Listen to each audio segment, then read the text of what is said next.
बिस्मिल्लाहिर्रहमानिर्रहीम। अस्सलाम वालेकुम नाज़रीन, आप यूट्यूब चैनल देख रहे हैं, मैं इमरान खान हूँ। नाज़रीन, सबसे पहले तो आप ये देखें कि बयानिया बनाया कैसे जाता है। एक बयानिया बनाया गया पाकिस्तान में और बार बार बनाया गया। पाकिस्तान की मीडिया ने उसके बारे में बार बार बात की कि जनाब कोई ISI के अफसरान थे, उन्होंने, और आसिम मुनीर का नाम लिया जाता है, कि इन्होंने इमरान खान साहब को ले जाकर फाइलें दिखाई कि जनाब बुशरा बीबी करप्शन कर रही हैं। तो इमरान खान साहब ने उस पर तवज्जो नहीं दी। अच्छा, एक बयानिया ये है कि ISI के अफसरान ने इमरान खान को मुबैना तौर पे ये दावा किया जा रहा है कि फ़ाइलें दिखाई और इमरान खान साहब ने कोई एक्शन नहीं लिया। अब दूसरा दावा, ये जो आर्टिकल छपवा दिया गया, इसके अंदर ये किया जा रहा है कि बुशरा बीबी ISI के लिए काम करती थी और वहाँ से मालूमात लेकर इमरान खान साहब के ऊपर जो है वो मामला करती थी और उनको गुमराह करती थी या उनके फैसलों के ऊपर असरअंदाज होती थी।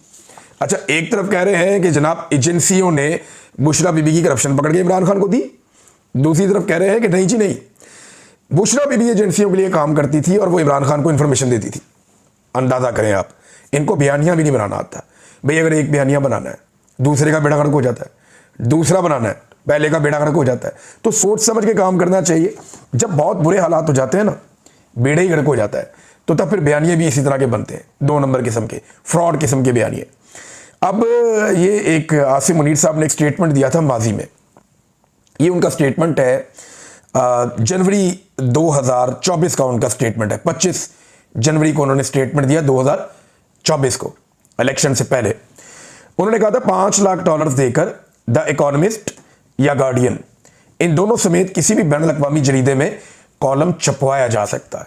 तो आसिम मुनीर साहब को इस बात का पता था, या वो ये जानते हैं या वो ये मानते हैं कि पैसा दो और बड़े बड़े बैनुल अक़वामी अखबारात के अंदर कॉलम छपवा दो, ये आर्टिकल छपवा दो। अब इसमें जो है वो नजम सेठी साहब ने एक इंकशाफ किया।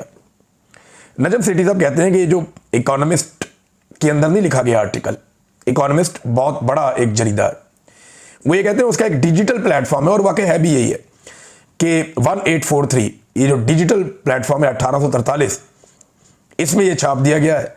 और नॉर्मली यहाँ पे इस किस्म की चटपटी खबरें जो हैं वो छाप दी जाती हैं। अच्छा, इस खबर को संजीदा ज़रूर लिया जाता है अगर 1-2 दिन जो मुसन्निफ हैं, जो खातून हैं जिन्होंने ये आर्टिकल लिख के वहाँ पे छाप दिया, अगर वो खामोश रहती तो। लेकिन वो आ गई मीडिया पे, उन्हें मौका मिल गया, वो मीडिया पे आई, मीडिया पे आके उन्होंने बातचीत शुरू कर दी। एक तो उनका सारा पहले ही ये मामला खुल गया कि PMLN के साथ उनके दरीना ताल्लुकात हैं और उनकी हमदर्दियाँ नून लीग के साथ हैं। मरीम नवाज़ के बारे में बड़े अच्छे उनके ट्वीट्स हैं, PMLN को वोट करो, इसको वो रीट्वीट करती रही हैं। तो उन्हें PMLN बतौर पार्टी बहुत पसंद है। और यहाँ मुबैना तौर पे कुछ लोग ये भी कह रहे हैं कि 2017 में इलेक्शन से पहले जब PMLN का दौर था, ये खातून कोई फंड रेजिंग के लिए गई थी, इन्हें कोई एक पोर्टफोलियो भी मिला था और ये बरतानिया गई थी और ऑफिशियल इनका विजिट था, इनको हेड बनाया गया था एक पूरी एक टीम का। तो वहाँ पे भी इनका मामला है और सोशल मीडिया के अंदर ये सारी चीज़ें आ रही हैं। हाई कमीशन ने इनके हवाले से कुछ चीज़ें डिलीट भी की हैं, ये भी दावा किया जा रहा है। अच्छा, जब ये खातून को सुना ना, तब कुछ चीज़ें मजीद सामने आ गई। एक तो ये बात सामने आ गई कि इन्होंने ये जो सारी खबर बनाई है या आर्टिकल लिखा है, ये काम अब से शुरू नहीं हुआ। ये गुज़िश्ता साल जब बुशरा बीबी इमरान खान साहब की रिहाई के लिए एक तहरीक लेकर निकली थी, ये मामला तब शुरू हुआ था नवंबर में, और तब इन्होंने इसके ऊपर काम शुरू किया था कि अगर ये मामला आगे बढ़ता है तो ये आर्टिकल हम छाप देंगे। लेकिन फिर ज़रूरत नहीं पड़ी, 26 नवंबर हो गया, कत्लेआम, मामला किसी और तरफ मुड़ गया, बाद में ज़रूरत नहीं पड़ी। और अभी क्योंकि 27वीं आईनी तरमीम है, तो मुझे ऐसा लगता है कि 27वीं आईनी तरमीम से जो असल मसला है उससे तवज्जो हटाने के लिए, असल मसला क्या है? असल मसला यह है कि पाकिस्तान के सदर ने और पाकिस्तान के आर्मी चीफ ने, दोनों ने ताहयात इस्तिस्ना ले लिया है। और उलमा इकराम, जो जय्यद उलमा इकराम है, उनके बकौल ये अमल गैर इस्लामी और गैर शरई है, यानी इस्लाम में इसकी गुंजाइश नहीं है। हमारे आर्मी चीफ ने और हमारे सदर पाकिस्तान ने, आसिम मुनीर साहब और जरदारी साहब, इन दोनों ने ताहयात इस्तिस्ना आइन के अंदर ले लिया है, जबकि ना इस्लाम इसकी इजाज़त देता है, ना शरीयत इसकी इजाज़त देती है। ये गैर इस्लामी है, गैर शरई है, और ये मैं नहीं, जय्यद उलमा इकराम कुरान और हदीस की रोशनी में बता रहे हैं। अब इससे तवज्जो हटाने के लिए अदलिया का भी बेड़ा गर्क कर दिया, पल्ले ही कुछ नहीं बचा अदलिया के।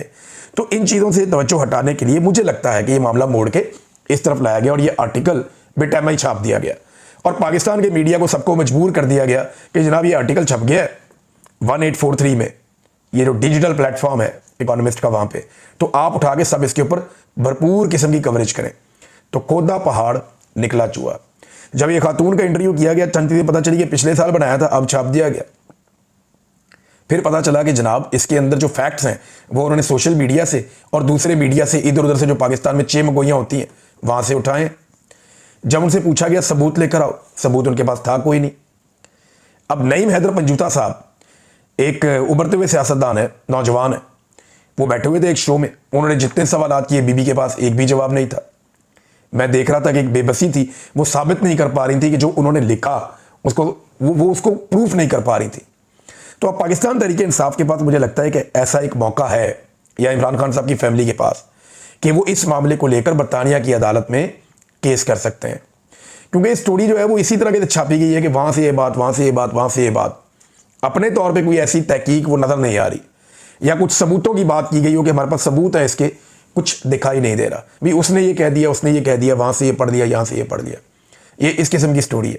लेकिन इसके अंदर क्योंकि एक बदनामी हुई है, इसको एस्टेब्लिश करके, यानी 2 मरलों में होगा। सबसे पहले ये होगा कि अदालत में ये केस किया जाएगा कि जनाब ये हमारे साथ किया गया।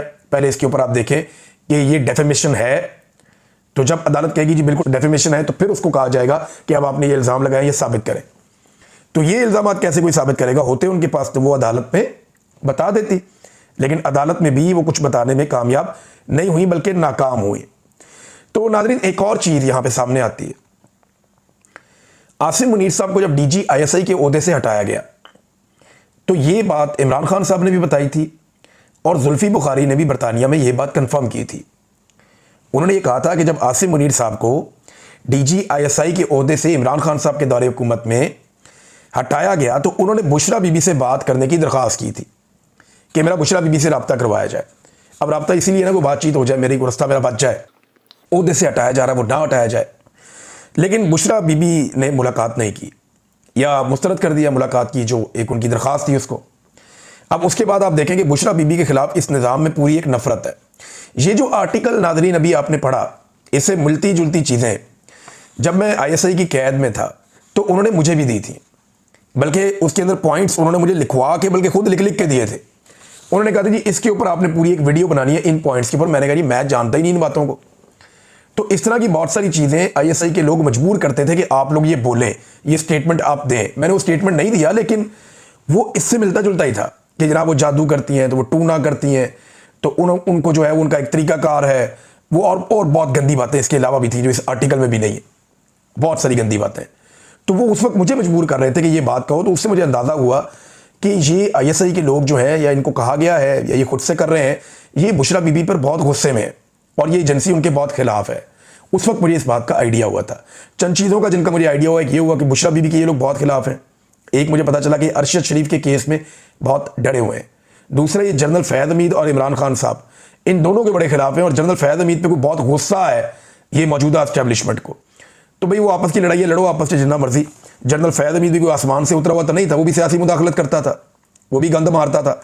मैं कहता हूँ जनरल फैज़ हमीद को करप्शन की बजाय और बाकी चीज़ों की बजाय सियासत में मुदाखलत पे बदतरीन सज़ा देनी चाहिए, और ऐसी मिसाल कायम करनी चाहिए कि उसके बाद आने वाले जितने भी डीजी आईएसआई हैं उनको भी लपेटो।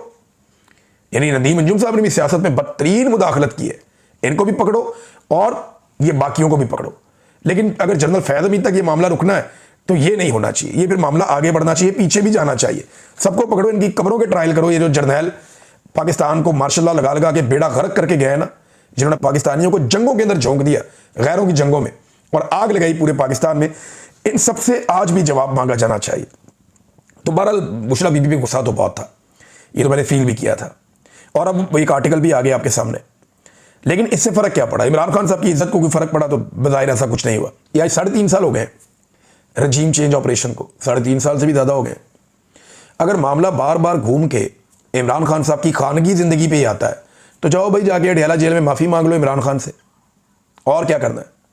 यानी अगर घूम फिर के मामला बार बार इमरान खान साहब की खानगी ज़िंदगी, उनकी निजी ज़िंदगी, उनकी बीवी, इन मामला पे आना है, तो भाई जाके इमरान खान से माफ़ी मांग लो।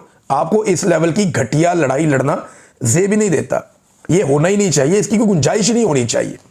नाज़रीन, मंसूर अली शाह साहब, क्योंकि अब देखें ना जजेस इस्तीफ़े दे रहे हैं, बहुत सारी जगहों से खबरें आ रही हैं, और आहिस्ता आहिस्ता जो जजेस पहले इस्तीफ़े दे चुके हैं वो बात करना शुरू हो गए हैं।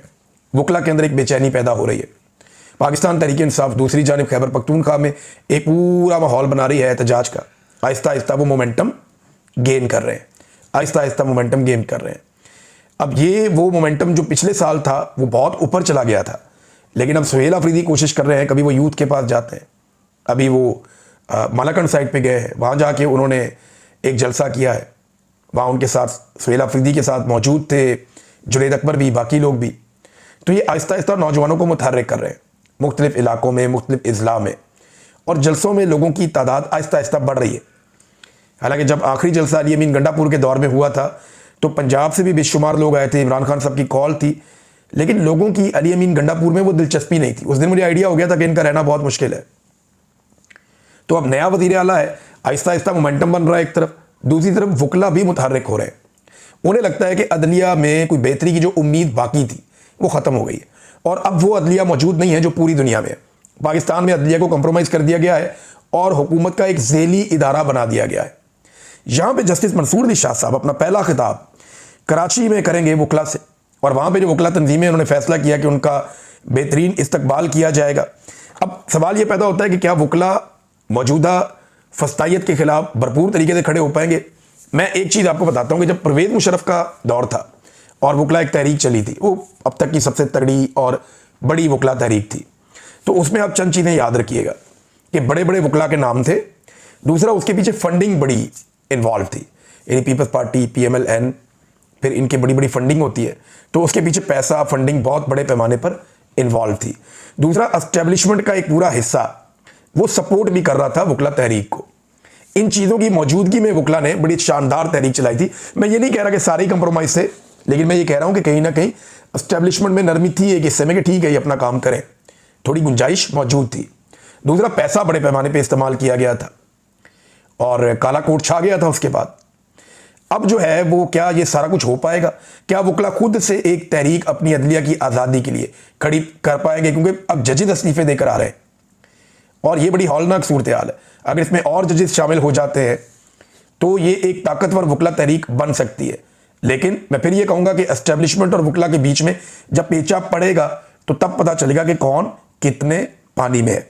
नाज़रीन, स्पेन में मेरी मुलाकात कुछ दोस्तों के हमरा, क्योंकि एक इकट्ठा वहाँ बहुत सारे और लोग भी बैठे थे, मेरी उमर डार से मुलाकात हुई और मून सलाई से भी मुलाकात हुई। तो मून सलाई ने मुझे बताया कि उनके ऊपर जो इंटरपोल में केस बनाया गया था वो ख़त्म हो गया।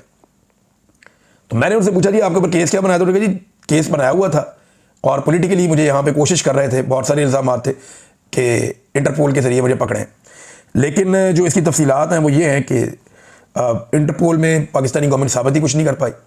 अब मैं आपको ये बताता हूँ, ये साबित करें या ना करें, एक परसेप्शन बनी हुई है पाकिस्तान के बारे में, क्योंकि पाकिस्तान में ज़्यादातर जो केसेस बनते हैं सियासतदानों पे,